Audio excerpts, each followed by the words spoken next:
नमस्कार। तो आइए आज समझते हैं कि भारत का संविधान क्या है। इस पूरी सीरीज में संविधान के अलग अलग भागों को सरलता से मैं चाहती हूं कि आम इंसान तक संविधान की बात पहुंचे। लेकिन पहला सवाल खड़ा होता है कि संविधान क्या है। देखिए, 1215 में इंग्लैंड में एक राजा थे जिनका नाम था किंग जॉन। राजा काफी शक्तिशाली थे, लेकिन आम जनता के बीच में काफी आक्रोश बढ़ रहा था। आक्रोश इसलिए बढ़ रहा था क्योंकि राजा अपनी मनमानी करते ही चले जा रहे थे। टैक्सेस को उन्होंने बिना किसी सोच समझ के बढ़ाते ही चले गए।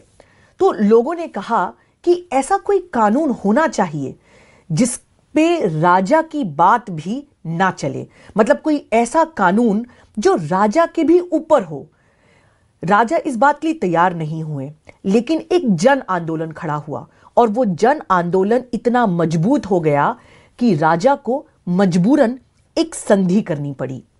1215 की ये संधि विश्व भर में जानी जाती है पहले संविधान के रूप में, जिसे कहा जाता है मैग्ना कार्टा।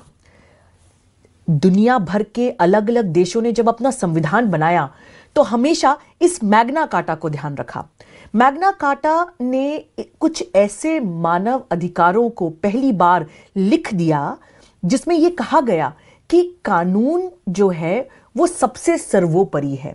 कानून मतलब एक ऐसा कानून जो हर व्यक्ति पर बराबरी से लागू हो। राजा ने इस कानून में यह बात भी लिखी कि राजा के ना रहने के बाद जब सक्सेसिव किंग्स आएंगे, उनके बाद जो भी राजा बनेगा वो भी इस कानून से बंधा होगा।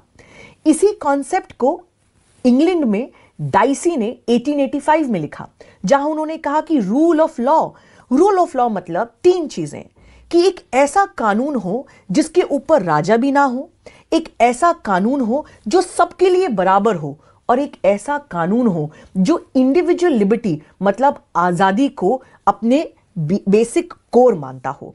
इसी पर इंग्लैंड का कॉमन लॉ डेवलप हुआ। तो जब भारत में हमारी आजादी के समय यह बात हुई कि भारत के लिए क्या कानून होना चाहिए और भारत का संविधान क्या होना चाहिए, तो इन सारी बातों को ध्यान रखा गया। तो भारत के संविधान को बनाते समय क्या सोच थी? देखिए, जब हम इंटरनेशनल लॉ की बात करते हैं तो इंटरनेशनल लॉ में राज्य या स्टेट को कैसे डिफाइन किया जाता है। स्टेट मतलब होता है एक ऐसी पॉलिटिकल इकाई जिसका एक क्षेत्रफल हो, एक टेरिटरी हो, और जहां पे लोग इस प्रकार से संगठित हो कि वो किसी भी प्रकार के एक्सटर्नल अग्रेशन मतलब बाहर से आ रहे किसी भी प्रकार के दबाव को रोक सकें और अपनी आंतरिक व्यवस्था को मेंटेन कर सकें। लेकिन भारत जो है उसने डिसाइड किया, क्योंकि यहां पे अलग अलग तरह के लोग थे, अलग अलग तरह की संस्कृतियां थीं, तो भारत के संविधान बनाने वालों ने यह डिसाइड किया कि भारत में जो भी व्यक्ति जिस भी धर्म संस्कृति चीजों को अलग अलग उनकी विचारधाराएं हो सकती हैं, लेकिन हर व्यक्ति को बराबर का अधिकार माना जाएगा। संविधान में केवल उन लोगों को डिसअपॉइंटमेंट हो सकता है, निराशा हो सकती है, जो ये मानते हैं कि इंसान वाकई में बराबर नहीं होते। लेकिन भारत के संविधान ने एक प्रकार से मैग्ना कार्टा पे बिल्ड करते हुए एक रेवोल्यूशनरी काम किया। उसने कहा कि भारत में कश्मीर से लेकर कन्याकुमारी तक सब लोगों को बराबरी का अधिकार दिया जाएगा। अब भारत के संविधान बनाते समय हमने बिल्कुल बेसिक स्क्रैच से नहीं बनाया। अगले वीडियो में मैं आपको भारत के संविधान बनाने के इतिहास के बारे में कुछ कहानियां सुनाऊंगी, लेकिन दो चीजों पर इस वीडियो में मैं आपका ध्यान आकर्षित करना चाहती हूं।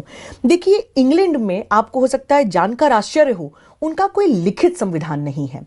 इसका मतलब कि जो वहां का पार्लियामेंट या संसद कह देती है वही कानून है। समय जैसे जैसे गुजरता गया, वहां की न्यायपालिका ने भी कुछ ऐसे कानून बना दिए जो अब एक प्रकार से संविधान का स्तर रखते हैं, लेकिन एक लिखित कानून जहां पे देश की क्या मौलिक अंग होंगे, सरकार किस प्रकार से चलेगी, क्या क्या जो तीन मेन ऑर्गन्स होते हैं जिन्हें हम कहते हैं विधायिका, कार्यपालिका और न्यायपालिका, इन सबके पावर्स क्या होंगी, किसी एक लिखित संक्षिप्त डॉक्यूमेंट में नहीं है। लेकिन अमेरिका में, कनाडा में ऑस्ट्रेलिया में, इन सब जगह एक रिटन कॉन्स्टिट्यूशन है। तो भारत में भी हमने ये तय किया कि भारत में एक लिखित संविधान होगा। और आप ये जानते होंगे कि भारत का संविधान जो है वो दुनिया के सारे प्रजातांत्रिक देशों में सबसे लंबा कॉन्स्टिट्यूशन है। इनिशियली भारत के संविधान में केवल 395 आर्टिकल्स थे, जिन्हें 8 शेड्यूल्स में डिवाइड किया गया था। लेकिन अब 440 से भी अधिक भारत के कॉन्स्टिट्यूशन में जो है वो अनुच्छेद हैं। इनको अलग अलग शेड्यूल्स और पार्ट्स में डिवाइड किया गया है। इसका क्या स्ट्रक्चर है, इसे भी आने वाले वीडियो में मैं आपको समझाऊंगी। लेकिन लिखित कॉन्स्टिट्यूशन हमने अडॉप्ट किया। और दूसरी चीज जो बहुत महत्वपूर्ण है कि 2 प्रकार से दुनिया भर में संविधान है। एक वो जिन्हें हम कहते हैं फेडरल कॉन्स्टिट्यूशन, मतलब संघीय कॉन्स्टिट्यूशन, और एक वो जो होते हैं यूनिटरी, या जिन्हें हम कहें एकाकी कॉन्स्टिट्यूशन। यूनिटरी कॉन्स्टिट्यूशन मतलब वो जिसमें सारे पावर्स जो हैं वो एक केंद्रीय सरकार को दे दिए जाते हैं। और संघीय या फेडरल कॉन्स्टिट्यूशन मतलब वो जहां पे अलग अलग संघ या राज्य मिलकर एक राष्ट्र बनाते हैं।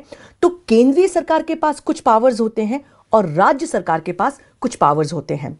अमेरिका में अलग अलग राज्यों के पास यह भी पावर है कि उनका स्वयं का संविधान हो। अमेरिका में हर व्यक्ति जिस राज्य में रहता है, जिस स्टेट में रहता है, उसका भी सिटीजन होता है और अमेरिका भी सिटीजन होता है। लेकिन भारत में संविधान बनाने वालों ने ये कहा कि नहीं, भारत एक नया मॉडल लेकर आएगा। तो हमारा संविधान जो है वो ना तो सिर्फ पूरा फेडरल है और ना पूरा यूनिटरी है। हम अपने आप को कहते हैं क्वाज़ाई फेडरल, मतलब एक ऐसा संविधान, एक ऐसा राष्ट्र जहां पे केंद्र सरकार के भी पावर्स होंगे और राज्य सरकार के भी पावर्स होंगे। केंद्र सरकार के क्या क्या पावर्स होंगे, किन किन विषयों पर केंद्र सरकार कानून बना सकती है, इसे यूनियन लिस्ट में लिख दिया गया। और राज्य सरकार किन किन पर कानून बना सकती है, इसे स्टेट लिस्ट में लिख दिया गया। कुछ ऐसे भी विषय होंगे जिन पे केंद्र सरकार और राज्य सरकार दोनों कानून बना सकती है, इसे लिख दिया गया एक तीसरी लिस्ट में, जिसे हम कहते हैं कॉन्करेंट लिस्ट में। अभी पूरे देश में जो किसान बिल पर पूरी लड़ाई चल रही है कि किसान का मामला, किसान और व्यापार जब राज्य लिस्ट पर है तो केंद्र सरकार ने इस पर कानून कैसे लेकर आ गए, ये ऑफ कोर्स अपने आप में एक सवाल है जिस पर होपफुली सुप्रीम कोर्ट जो है वो आने वाले समय पे इस बात की सुनवाई करेगी। तो भारत ने ये कहा कि हमारे यहां पूरे राष्ट्र में एक ही नागरिकता होगी, मतलब अलग अलग राज्य की नागरिकता नहीं होगी। और भारत में राज्य जो हैं वो केंद्र सरकार के एजेंट भी नहीं है। मतलब जो स्टेट लिस्ट के मामले हैं वहां तो राज्य सरकार को पूरा पूरा अधिकार है, लेकिन अमेरिका के जैसे यदि कोई राज्य सोचे कि हम पूरे राष्ट्र से अलग हो जाएं, तो वो अधिकार भारत में राज्यों के पास नहीं है। ये पूरी बात आपको समझ में आएगी जैसे जैसे हम संविधान पर चर्चा को आगे बढ़ाएंगे। अब एक बात मैं और कहना चाहती हूं कि जब लोग सोचते हैं कि संविधान क्या है, क्यों इतना महत्वपूर्ण है, तो संविधान और संविधानवाद में एक अंतर है। देखिए, सऊदी अरेबिया में 1992 में उन्होंने एक कानून कहा कि कुरान जो है वो हमारा संविधान है। लेकिन आप जानते होंगे कि सऊदी अरेबिया जो है वो ना सिर्फ एक इस्लामिक स्टेट है, वो एक डिक्टेटरशिप भी है। तो वहां संविधान तो है, लेकिन क्या वहां संविधानवाद भी है? ये सवाल और भी बहुत सारे राज्यों के लिए खड़ा किया जा सकता है। तो यदि कोई ऐसा डिक्टेटर होता है, कोई तानाशाह होता है जो कहता है कि ठीक है, ये रहा देश का संविधान और इस संविधान के अनुसार सारी शक्तियां, सारे पावर्स मेरे ही पास हैं, तो वहां संविधान तो है दोस्तों, लेकिन संविधानवाद नहीं है। संविधानवाद का मतलब होता है कि चेक्स एंड बैलेंसेस होना। मतलब जो विधायिका है, कार्यपालिका है और न्यायपालिका है, इन आपस में ये एक दूसरे की शक्तियों को जो है वो संतुलन कर सके, चेक कर सके, उन्हें बैलेंस कर सके। मतलब अनियंत्रित शक्तियां जो हैं वो किसी एक व्यक्ति या किसी एक ऑर्गन के पास नहीं होना चाहिए। कोई भी आर्बिट्ररी पावर नहीं होना चाहिए। उन्हीं देश में संविधानवाद होता है। और जल्दी से जहां टर्मिनोलॉजी की बात है, एक बात और समझ लें, कॉन्स्टिट्यूशन संविधान, कॉन्स्टिट्यूशनलिज्म संविधानवाद और कॉन्स्टिट्यूशनल लॉ। जब हम कॉन्स्टिट्यूशनल लॉ की बात करते हैं तो उसमें सिर्फ संविधान नहीं आता, उसमें सुप्रीम कोर्ट के, हाई कोर्ट के जो जुडिशियल डिसीजंस हैं, जैसे कि फॉर एग्जांपल आप सबको पता होना चाहिए कि सुप्रीम कोर्ट का एक जजमेंट जो मुझे लगता है कि भारत के हर बच्चे को पता होना चाहिए, वो है केशव नंदा भारती। क्योंकि केशव नंदा भारती में कहा गया कि संविधान जो है वो कठोर तो है, लेकिन वो लचीला भी है, वो गतिशील भी है, वो जैविक भी है। इसका मतलब कि बदलते समय के साथ संविधान को बदलना जरूरी है। संविधान को बदला कैसे जा सकता है, इसकी प्रक्रिया भी संविधान में लिख दी गई है। तो ये नहीं कि सरकार कोई भी कानून बनाए और जैसे चाहे वैसे संविधान को तोड़ मरोड़ दे। तो केशवनंदा भारती में यह कहा गया कि संविधान की रीढ़ की हड्डी है, एक बेसिक फीचर है जिसे चाहकर भी बदला नहीं जा सकता। और उसमें से एक चीज है जुडिशियल रिव्यू। मतलब यदि कल कोई संसद में मेजॉरिटी वाली सरकार आती है तो वो ये नहीं कह सकती कि हमारी किसी बात को न्यायपालिका गलत ठहरा ही नहीं सकती या इस बात के लिए लोग कोर्ट जा ही नहीं सकते। वो होगा जुडिशियल रिव्यू को हटाना, मतलब संविधान के साथ छेड़छाड़ करना। तो जब हम संवैधानिक लॉ या कॉन्स्टिट्यूशन लॉ की बात करते हैं तो ना सिर्फ संविधान आता है, लेकिन इस प्रकार के जुडिशियल प्रोनाउंसमेंट्स या जजमेंट भी उसमें सम्मिलित हैं। और चलते चलते बहुत जल्दी से कॉन्स्टिट्यूशनल लॉ में कन्वेंशंस भी आते हैं। कन्वेंशंस का कोई हिंदी शब्द नहीं है, तो इसको समझने की कोशिश करिएगा। कन्वेंशंस मतलब, देखिए, हर चीज संविधान में लिखी नहीं जा सकती। विधायिका कैसे काम करेगी, कार्यपालिका कैसे काम करेगी, न्यायपालिका कैसे काम करेगी, इनकी संगठन या संरचनाएं कैसे होंगी, ये तो संविधान में लिख दिया गया है। लेकिन बहुत सारी ऐसी छोटी छोटी बातें हैं जिनको सबको संविधान में नहीं लिखा जा सकता। तो प्रैक्टिस क्या चली आ रही है, कस्टम क्या चला आ रहा है, कन्वेंशंस क्या है। जैसे कि सुप्रीम कोर्ट में कैसे ऐसा होता है कि जो चीफ जस्टिस होते हैं वो मास्टर ऑफ रोस्टर होते हैं, वो डिसाइड करते हैं कि कौन सा केस कौन से बेंच के द्वारा सुना जाएगा। इस पे संविधान में कुछ नहीं लिखा है, लेकिन ये एक कन्वेंशन चला आ रहा है। तो कन्वेंशंस को भी संविधान के लॉ का एक हिस्सा माना जाता है। कन्वेंशन लॉ मतलब ये मान लीजिए कि कानून की जो हड्डियां हैं उस पर जो मास का काम है वो कन्वेंशंस करती है। और ये कन्वेंशंस कहीं लिखे हुए नहीं हैं, लेकिन इनको सुप्रीम कोर्ट ने अलग अलग जजमेंट्स में, जैसे कि Ram Jawaya versus state of Punjab, UNR Rao versus Indira Gandhi, बहुत सारे जजमेंट्स में कहा कि इन कन्वेंशंस को मानना बहुत जरूरी है। इसका एक और छोटा सा उदाहरण देती हूं। DC Wadhwa versus state of Bihar एक केस हुआ जिसमें राज्य सरकार ने कहा कि हमारे पास कानून बनाने के लिए तो हमें समय लगेगा, कुछ प्रोसीजर को फॉलो करना पड़ेगा, लेकिन एक काम करते हैं, हम ऑर्डिनेंस पास करते चले जाते हैं। तो ऑर्डिनेंस पे ऑर्डिनेंस पास होता गया। जब मामला सुप्रीम कोर्ट गया तो सुप्रीम कोर्ट ने कहा कि आप ये अपने पावर का दुरुपयोग कर रहे हैं, ये कन्वेंशंस के भी खिलाफ है। तो आप ऑर्डिनेंस मतलब कि जहां पे सरकार ही कानून ले आए बजाय विधायिका के पास जाए हुए, तो ये होगा कि कार्यपालिका जो है वो विधायिका का काम करने लगेगी। तो सुप्रीम कोर्ट ने कहा कि ये पावर्स का अब्यूज है। तो इस संक्षिप्त से वीडियो में मेरी कोशिश रही है समझाने की कि संविधान और संविधानवाद में अंतर है। संविधानवाद ज्यादा बड़ा है और देश के लोगों को संविधानवाद के बारे में ज्यादा चिंता करने की आवश्यकता है। तो अगले वीडियो में मैं आपको बताऊंगी कि जब संविधान बनाया गया तो हमारे संविधान बनाने वालों के सामने क्या क्या प्रश्न थे, क्यों उन्होंने जिस प्रकार का भारत का संविधान लिखा उसे लिखा, और इसके बारे में और विस्तार से चर्चा करेंगे।